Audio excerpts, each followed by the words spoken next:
आशा करता हूं आप सब बहुत अच्छे होंगे। मेरा नाम है सिद्धांत अग्निहोत्री। स्टडी ग्लोस पे आपका बहुत बहुत स्वागत है। बहुत दिनों से टी शर्ट गिव अवे नहीं हुआ है। होगा परेशान मत हो गया आंदोलन शुरू। देखो गिलगिट बाल्टिस्तान की तो हम बात करेंगे ही करेंगे, लेकिन जो पीओके है, पाकिस्तान ऑक्यूपाइड कश्मीर में आंदोलन शुरू हो चुका है और यह चलता रहेगा।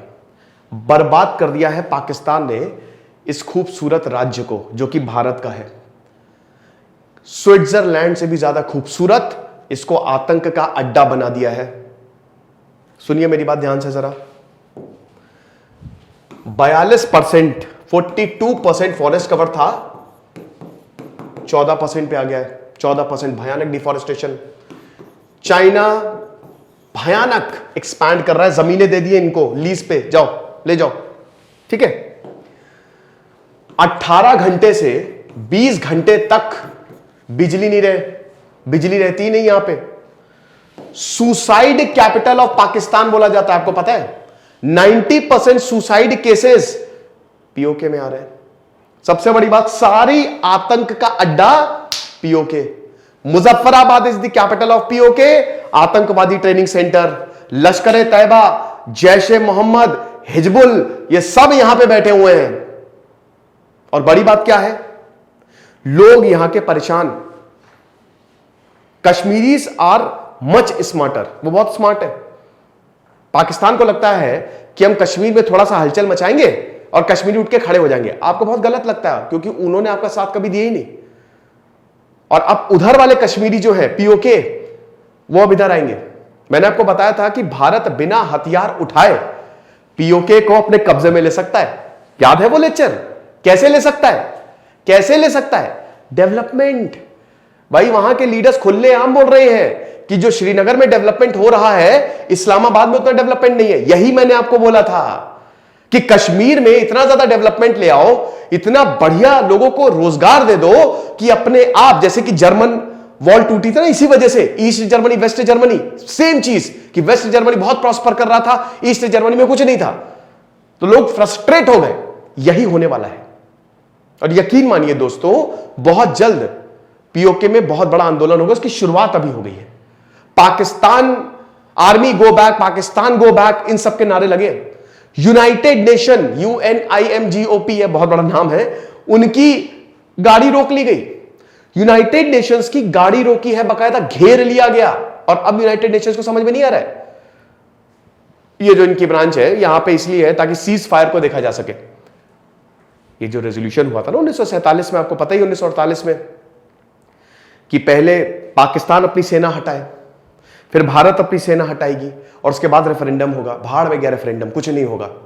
अब होगा सीधा फैसला, और फैसला हो गया है। पाकिस्तान की हालत खस्ता है। यहां पे मैंने बताया कि जो रिसोर्स है उसको बुरी तरीके से एक्सप्लॉइट किया जा रहा है, बुरी तरीके से। पाकिस्तान अपने लोगों का नहीं सोचता है, इनका क्या सोचेगा। गिलगिट बाल्टिस्तान को चाइना को देने की बात कर रहे थे ये लोग, क्योंकि भयानक अनएम्प्लॉयमेंट है। इन्फ्लेशन जो है वो आसमान छू रहा है। सिंहासन खाली करो कि जनता आती है। श्रीलंका में देखा क्या हुआ? पब्लिक जो है घुस गई पीएम हाउस के अंदर, आग लगा दी। प्रेसिडेंट हाउस के अंदर घुस गई, आग लगा दी। भागे हैं गोटाबाया राजपक्से। यही है, सिंहासन खाली करो कि जनता आती है। जनता ये सब नहीं सहेगी अब। इतना ज्यादा एक्सप्लॉइटेशन है, इतना ज्यादा। आप पढ़िए, पूरी दुनिया में सबसे ज्यादा जो एक्सप्लॉइटेड लोग हैं ना, वो कश्मीरी हैं पीओके के। परेशान हो गए हैं वो सेना से, इनके अथॉरिटेटिव पॉलिसी से। तो यूनाइटेड नेशंस को ये दिखना चाहिए। और मैं तो कहता हूं भारत को अब इसके ऊपर वोटिंग करानी चाहिए। अमित शाह ने सही कहा था, बात होगी तो सीधे पीओके पे ही होगी। 2019 में उन्होंने बोला था भूल जाओ कश्मीर, अब सीधा पीओके पे बात करेंगे। जाओ यूनाइटेड नेशंस, उठाओ ये मुद्दा।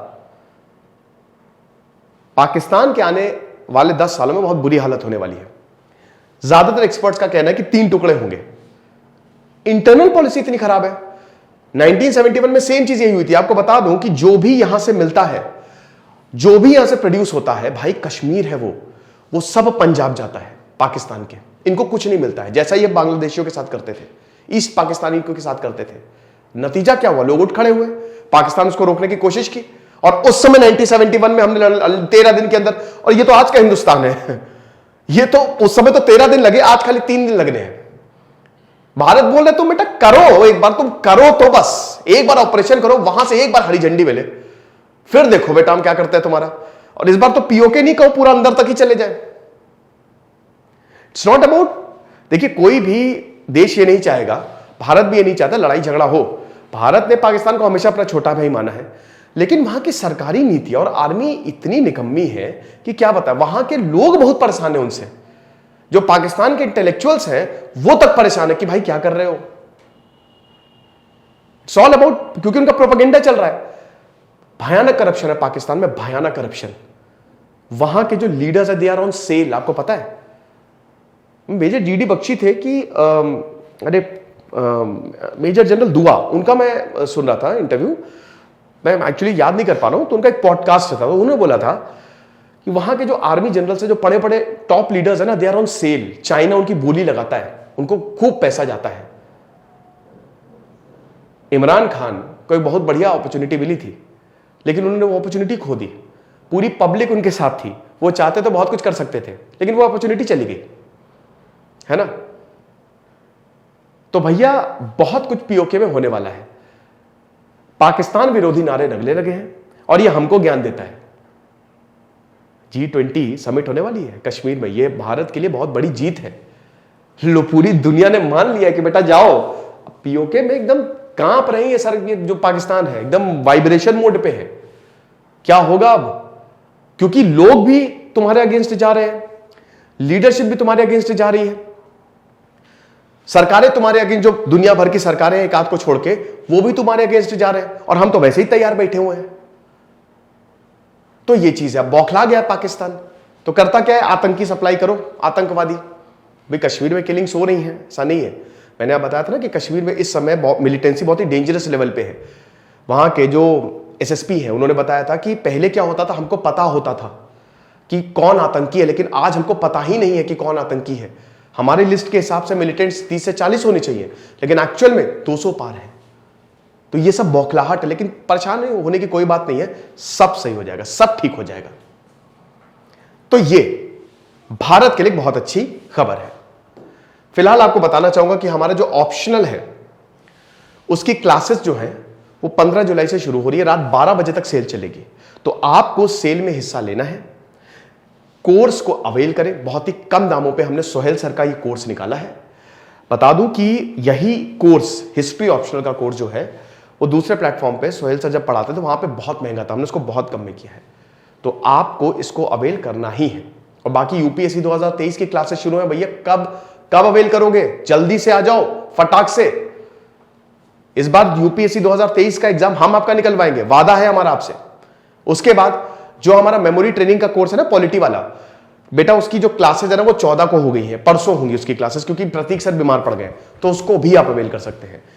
तो इसी नोट पे तेज सिद्धांत अग्निहोत्री साइनिंग ऑफ।